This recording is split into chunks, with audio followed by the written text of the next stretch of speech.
कथेचं नाव फेरा. लेखक संजय महिपती पाटील. शंकरराव नाईकांच्या वकिलानं वाडा सोडण्यासाठी दिलेल्या कोर्टाच्या आदेशाची मुदत आज संपली होती.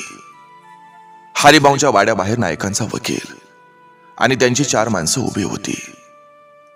हायबतीनं बैलगाडी जुंपून वाड्याबाहेरच उभी केली होती. बाणूनं आपला उरला सुरला कुडूक मुळूक संसार भांडी कुंडी बांधून घेतली. हायबती एक एक गठुळं उचलून गाडीत ठेवत होता. 10 वर्षांचा गोविंद, त्याच्या पाठचा राम आणि सर्वात लहान 3 वर्षांची पारू, तिची मुलं एका बाजूला उभं राहून टकामका आपल्या आईकडं आणि त्या वाड्याच्या बाहेर उभ्या असलेल्या त्या माणसांकडे पाहत होती. बाणून आपल्या मुलांना रात्री सांगितलं होतं, उद्या आपल्याला सांगलीला मावशीकडे जायचंय आणि आता हा वाडा आपला राहिला नाही. ओ वहिनी साहेब, आवरलं नवं सगळं? मग चला बरं पटकन, नाहीतर 12ची एसटी चुकली तर सांगली गाठायला कडूस पडायचं. आठपा. हायबतीच्या आवाजानं बाणू भाणावर आली. बाणूनं पुन्हा संपूर्ण वाड्यावर नजर फिरवली. डोळं भरून पाहताना जणू ती त्या वाड्याला नजरे साठवून ठेवत होती आणि कायमच्या वियोगानं तिच्या डोळ्यातून अश्रू ओघळत होतं. कालपर्यंत ती या वाड्याची मालकी नव्हती, पण आज या वाड्याची वीट सुद्धा तिच्या मालकीची नव्हती. वाड्याचा उंबरठा ओलांडून बाणू वळली आणि त्या उंबरट्यावर माथा टेकवला. पदरानं डोळं पुसत पारूला कडेवर घेऊन वाड्याकडे पाठ फिरवली आणि हायबतीकडे वळून, चला चला भाऊशी, एवढं 2च शब्द तिच्या तोंडातून बाहेर पडलं. हायबतीनं एक एक करून सगळ्या मुलांना गाडीत बसवलं. बाणूनं एकदा सगळ्यावर नजर फिरवली आणि हात जोडलं. ती गाडीत बसली. तसं हायबतीनं बैलांना हाक दिली, चला र पाखऱ्या, बाशिंग्या, चला. वाड्याच्या बाहेर उभ्या असलेल्या बाया माणसांच्या डोळ्यांच्या कडा उलावल्या होत्या. आज तिला आपल्या हयात नसलेले आई वडील, सासरे हरिभाऊ आणि जेलमध्ये असलेला नवरा बाजीराव यांची खूप आठवण आली. बहादूरवाडी गावातील हरिभाऊंच्या तोडीचं दुसरं घर म्हणजे शंकरराव नाईकांचं घर. हरिभाऊंची लोकप्रियता कायम शंकररावच्या डोळ्यात खुपायची. हरिभाऊ जेवढे साधे तेवढा शंकरराव धूर्त माणूस होता. त्यानंच हळूहळू करत बाजीरावला वाईट मार्गाला लावलं होतं, अशी गावातली लोक कुजबुजायची. हळूहळू धूर्तपणे फास टाकत बाजीरावला पूर्णपणे नाईकानं आपल्या जाळ्यात ओढलं होतं आणि त्याच्याच गर्वी हरिभाऊंना मात दिली होती. त्यांना संसारातून उठवलं होतं. हरिभाऊ वारल्यानंतर गावात शंकरराव नाईकांचं राज होतं. त्यांच्या विरोधात उभं राहील असं एक सुद्धा माणूस अख्ख्या गावात नव्हतं. सगळे त्याला वचकून असायचे. त्यामुळे आता शंकररावला सगळं रानच मोकळं झालं होतं. शंकरराव नाईकानं त्यांना आडव्या येणाऱ्या प्रत्येक माणसाला अगदी अलगदपणे बाजूला काढलं होतं. 4 वर्षापूर्वी बाजीरावाने हा वाडा शंकरराव नाईकांना विकला होता आणि दुसऱ्याच वर्षी बाजीरावांना एका खुन्याच्या गुन्ह्यात अडकवलं होतं. त्या केसमध्ये बाजीरावांना 10 वर्ष शिक्षा झाली. बाणूनं वकील लावला, केस लढवली, पण नायकासोबत कर्जा खेळायला तिला पाठबळ कमी पडलं. त्यात वाडा विकल्याचं बाजीरावाच्या सहीचं सगळी कागदपत्र नायकानं कोर्टात पुढे ठेवली. पुरावा म्हणून बाणूकडे तोंडी शब्दाशिवाय काहीच नव्हतं. अर्थातच शंकरराव नाईकाने हा कज्जा जिंकला होता. शंकरराव नाईकाने आज हरिभाऊंच्या वाड्याचा कायदेशीर कब्जा घेऊन त्यांच्या वाटेतला शेवटचा अडसर हरिभाऊंची सून बाणूला अलगद बाजूला काढलं होतं. हायबती हा हरिभाऊंच्या वाड्यातील जुना नोकर. त्याचं लहानपण वाड्यातच केलं आणि त्याची साठी सुद्धा वाड्यातच ओलांडली. त्यानं वाड्याचा आलिशानपणा पाहिला आणि आज शेवट सुद्धा.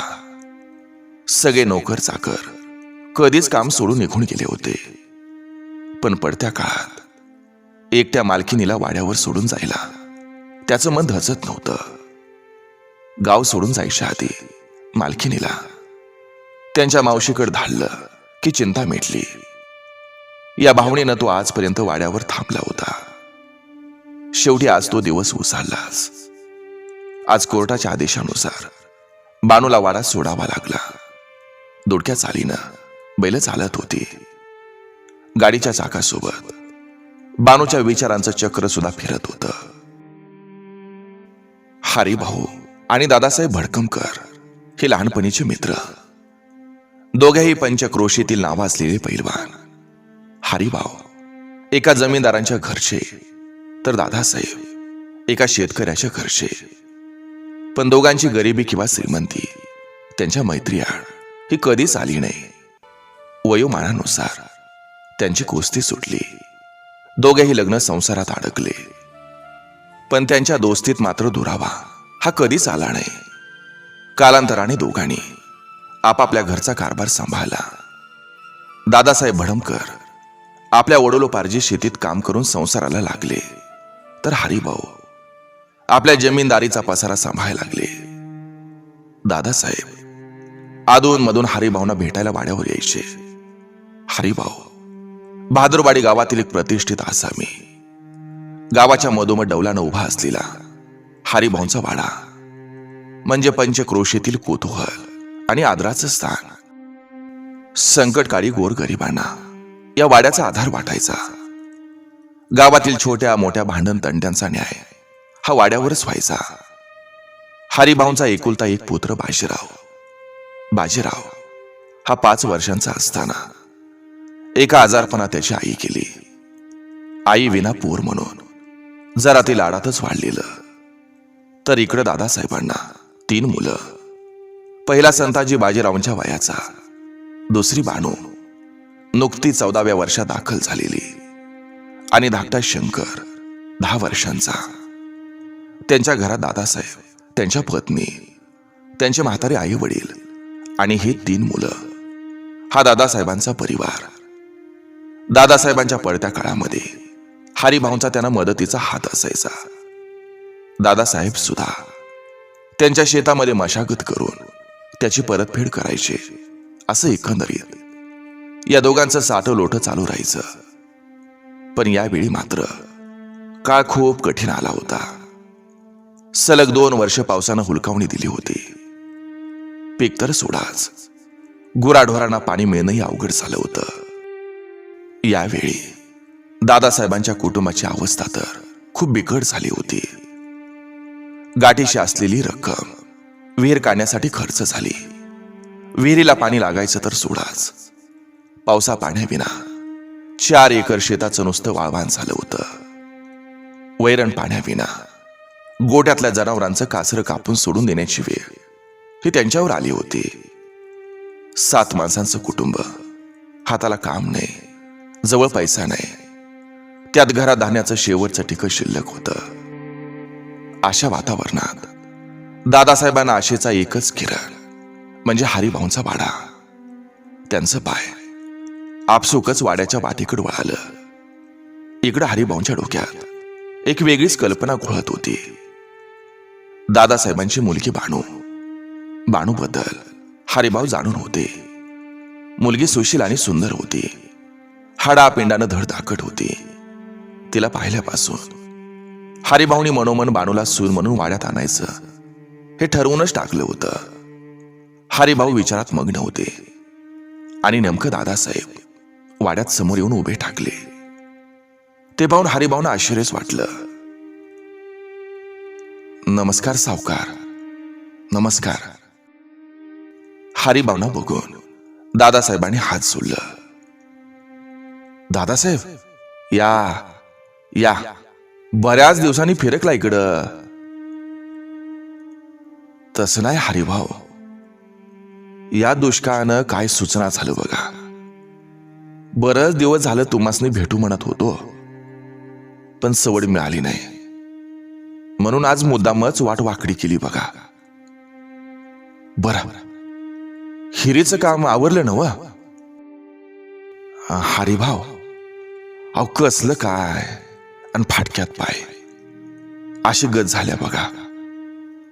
एक हा असला दुष्काळ आणि त्यात जवळचा सगळा पैसा अडका हिरीच्या मातीत घालून बसलो. खोदकाम चांगलं 5 पुरुष खोल गेले तरी पाण्याचा टिपूच नाही. आणि आता या दुष्काळात माणसानं काय करायचं तुम्ही सांगा.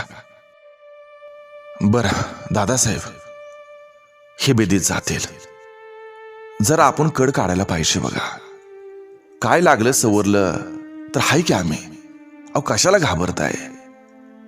तुमचंच घर समजा.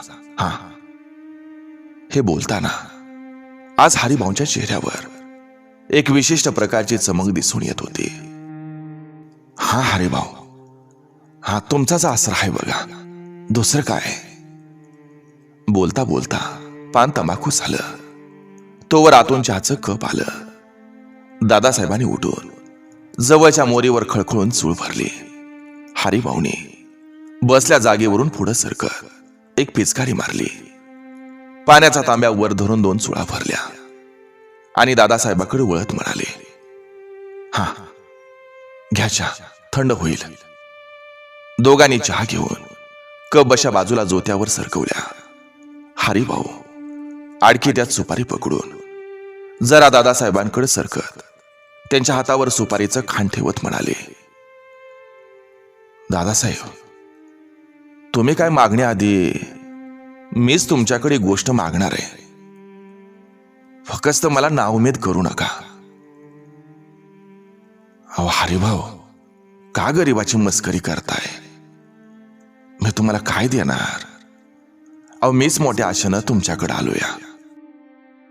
अहो दादासाहेब, अहो तुम्हाला आजपर्यंत कधी मोकळ्या हाती परत पाठवले का? फक्त आज माझं एक मागणं नाकारू नका. हरिभाऊ, अहो माझ्याकडे काय आहे हो जे मी तुम्हाला देऊ शकेल? तुमचे बाणूचं नाव ऐकून दादासाहेबांना लगेच काही बोध झाला नाही. त्यामध्ये प्रश्नार्थक नजरेनं हरिभाऊंकडे बघायला लागले. अहो दादासाहेब, आमच्या बाजीरावांसाठी तुमच्या बाणूचा हात मागतोय. हे ऐकून दादासाहेबांना काय उत्तर द्यावं ते सुचतच नव्हतं. ओ दादासाहेब, लय चिंता करू नका. लगेच उत्तर नको आहे मला. तुम्ही विचार विनिमय करून निरोप दिला तरी चालेल. दादासाहेबांची गोची झालेली बघून हरिभाऊ पुन्हा म्हणाले, हे बघा दादासाहेब, अहो तुमच्या समोर काही लपलेलं नाही. आईविना पोर आहे, थोडं लाडात वाढले, त्यामुळे जरा बेफिकीर वागते. पण हे बघा, तुमच्या बाणूसारखी सुलक्षणी जोडीदार मिळाली ना तर मात्र स्वतःसारखं सरळ होईल बघा. अहो या समध्या प्रॉपर्टीचा वारसदार दुसरा कोणी आहे का सांगा? माझी लई इच्छा आहे बघा, आपली दोस्ती नात्यामध्ये बदलावी. बाकी तुम्ही विचार करा. बरं, आम्ही जरा मळ्यात फेरफटका मारून येतो. तेवढं निरोपाचं ध्यानात ठेवा. अरे हैबते, हा 2 पोती जोंधळ दादासाहेबांच्या गावात पोहोचून ये आणि काम आजच्याच झालं पाहिजे. बरं दादासाहेब, आता पुरतं भागल नव. कमी जास्तीला कवाबी आवाज द्या. हाय म्या. असं म्हणत हरिभाऊ दरवाजाच्या दिशेनं चालते चाले.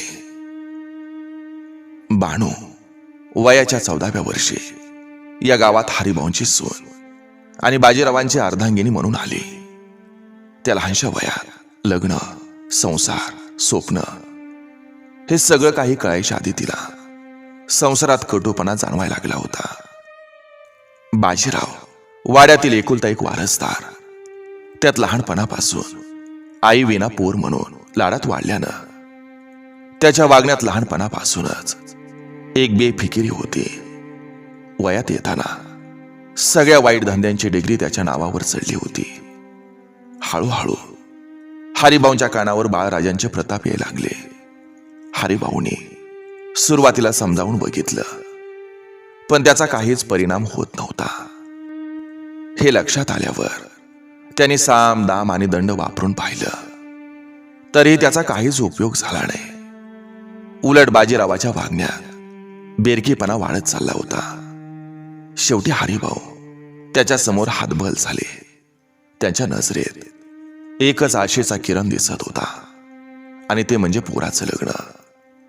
ते झाल्यावर तरी तो सुधारतोय असा विचार करून हरिभाऊने त्याच्या मित्राच्या मुलीला बानूला सून करून घरी आणलं. नव्याचं 9 दिवस संपलं. तसं तोंडाला रक्त लागलेल्या लांडग्याला मुठी ठेवणं बानूला कुठं शक्य होतं. थोड्याच दिवसात पुन्हा त्यानं आपला रंग दाखवायला सुरुवात केली.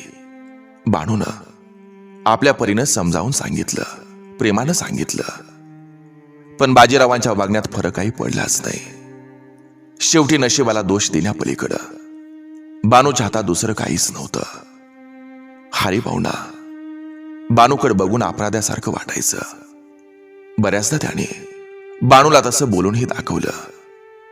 बाजीरावांचं बेधुंद वागणं वाढत गेलं, आणि इकडं हरिभाऊने त्या गोष्टीचा धसका घेऊन अंथरून धरलं, आणि शेवटी आजारपण हे वाढत गेलं.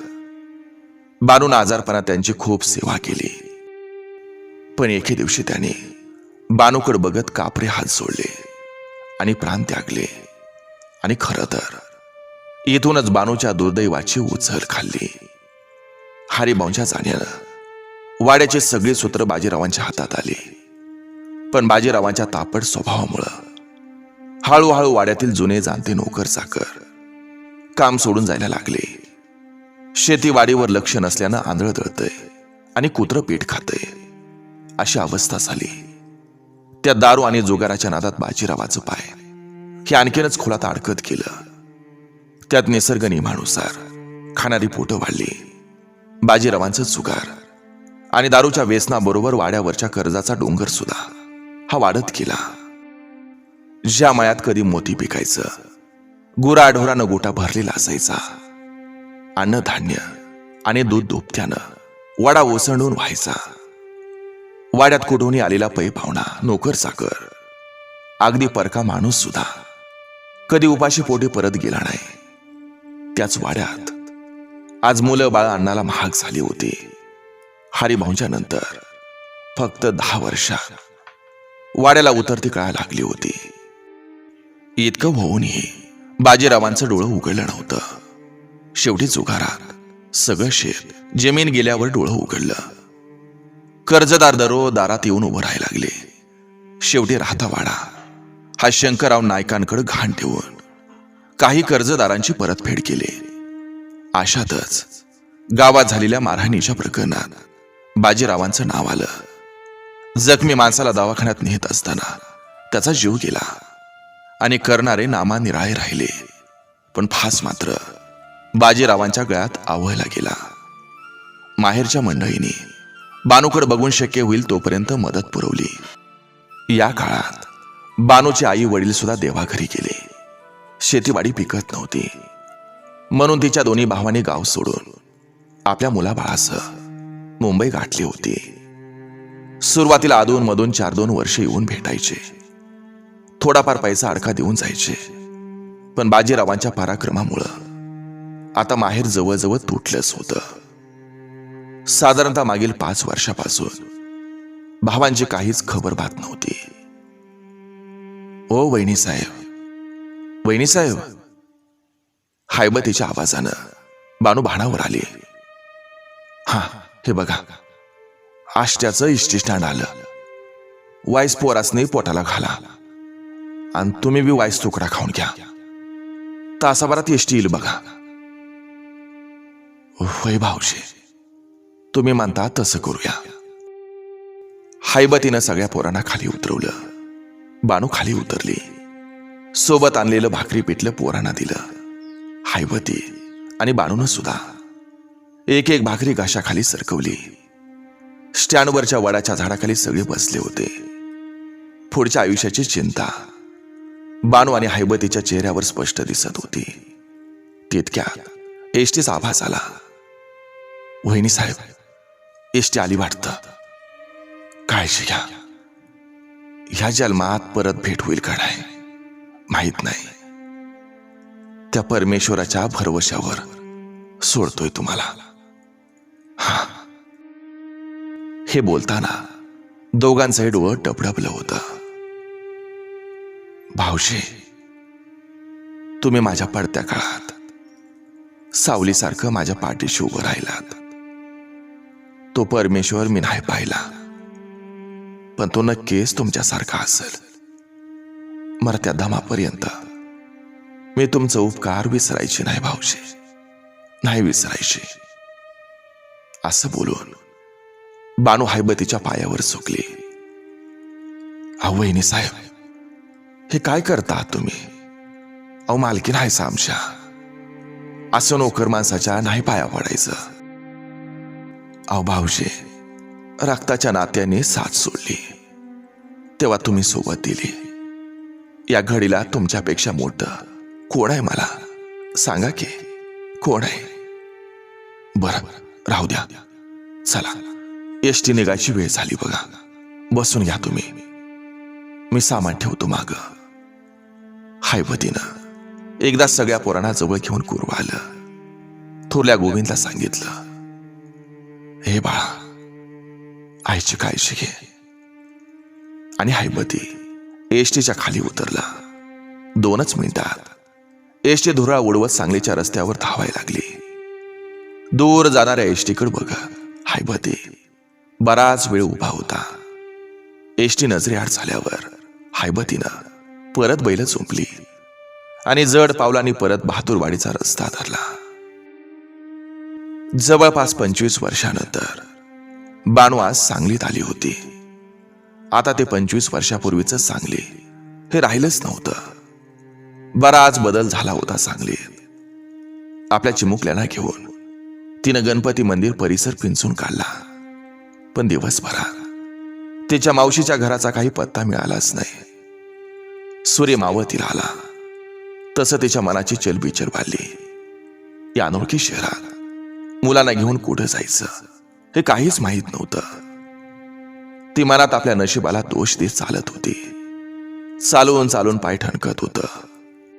पाय उचलायला जेव्हा त्राणच उरलं नाही तेव्हा रस्त्याकडेला एका भिंतीलगत झाडाखाली तिनं आपलं गाठोडं ठेवलं.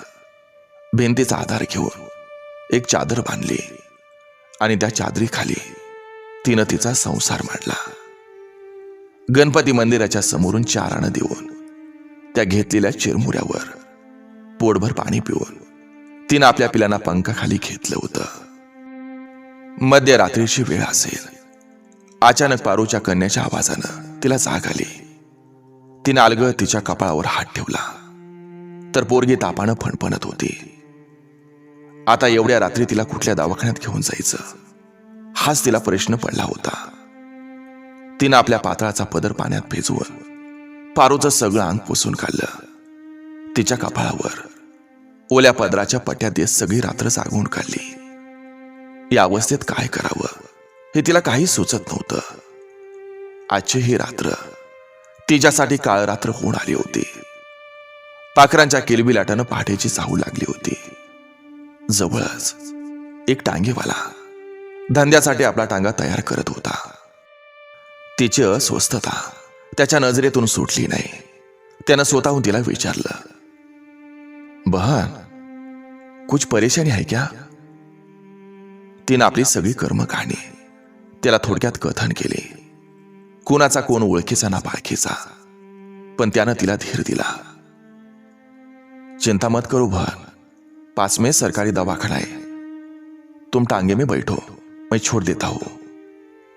हे शब्द ऐकून तिला टांगेवाल्याच्या रूपात देव भेटल्यासारखा वाटत होता. आजही ते सरकारी दवाखान्यातील दिवस आठवलं की तिला भडबडून येतं. या गोष्टीला आज 25 वर्ष होऊन गेली होती, पण बानूच्या नजरेसमोर आजही सगळं ते तास होतं. ते पारूला दवाखान्यात घेऊन बसले असताना गोविंद दवाखान्याच्या बाहेरच्या उडप्याच्या हॉटेलात कप बशा धुयाचा. त्या बदल्यात मालक जे शिळं पाकं द्यायचा त्यावर त्यांची गुजराण चालायची. त्यानंतर एका आश्रमशाळेत तिला आश्रय मिळाला. थोरल्या पोरानं गोविंदनं हॉटेलमध्ये काम करत करत 7-8 वर्षामध्ये स्वतःची चहाची टपरी टाकली होती. हळूहळू जसं त्याचं बस्तान बसल तसं पहिल्यांदा त्यानं छोटंसं घर भाड्यानं घेऊन आई आणि भावंडांच्या डोकीवर छप्पर घेतलं. भावंडांना शाळेत घातलं. कुटुंबाची सगळी जबाबदारी त्यानं स्वतः अंगावर घेतली. शाळा शिकून राम आज तहसीलदार झाला होता. पारू कोर्टात वकिली करत होती. गोविंद सांगलीतील एक आलिशान हॉटेलचा मालक झाला होता. हे सगळं कसं एखाद्या स्वप्नासारखं झालं होतं. आज 25 वर्षानंतर प्रशस्त बंगल्याच्या पोर्चमध्ये बसलेली बानू गेटमधून आत येणाऱ्या आलिशान कारच्या हॉर्ननं एकदम भानावर आली. त्यातल्या एका गाडीमध्ये ती बसली. त्या दोन्ही आलिशान गाड्या बहादूरवाडी गावाच्या मधोमध हरिभाऊंच्या वाड्यावर येऊन थांबल्या. आपल्या सगळ्या गोतावळ्यासह बानू खाली उतरली. 50 वर्षापूर्वींचा मुलांना घेऊन वाडा सोडून जातानाचा तो दिवस आठवला. एकदा बोलता बोलता बानू आपल्या गोविंदला म्हणाली होती, हे लेकरा, अरे माझ्या शरीराला शेवटच्या आगणी ना माझ्या सासरच्या मातीतच मिळवा. एवढीच एक इच्छा बाकी राहिली बघ. सगळं मिळालं. एवढीच एक इच्छा. आणि आज इतक्या वर्षांनी तिच्या मुलांनी तिचा वाडा आणि जमीन परत विकत घेतली होती. आज पहिल्यांदा तिला आपल्या नवऱ्याची आठवण आली होती. याच वाड्यात तिनं सुखी संसाराची स्वप्न रंगवली होती आणि याच वाड्यात ती धुळीला मिळाली होती. पण तिच्या मुलांनी ती सगळी स्वप्न आज तिच्या पायावर अर्पण केली होती, परत आणली होती. आज बाणूचं मन तृप्त झालं होतं. 50 वर्षापूर्वी जसा वाडा होता तसाच आज तो सजवला होता. या अगोदर त्या वाड्यात हरिभाऊंचं भूत आहे असं तिथली लोक सांगायची. एक वेडा म्हातारा सोडला तर कोणीही त्या वाड्यात फिरकायचं नाही म्हणून नायकानं हा वाडा कवडी मोलभावानं विक्रीसाठी काढला होता. आज 50 वर्षांनी त्या वाड्याची कवाडं उघडली होती. बाणू ते दिवस आठवून सपाटली होती. एखाद्या अल्लड अवखळ मुलीसारखी वाड्याच्या कानाकोपऱ्यातून फिरत होती. गेलेलं ते दिवस शोधत होती. तिचं देवघर तसंच होतं. तेथील कृष्णाची मूर्ती जशीच्या तशीच तिच्या डोळ्यासमोर उभी होती. डोकीवर पदर घेऊन तिनं आपला माथा टेकवला आणि वाड्याच्या एका कोपऱ्यात उभा असलेल्या त्या वेड्याच्या तोंडून आज पहिल्यांदाच एक शब्द बाहेर पडला, माझी बाणू, माझी बाणू, माझी बाणू.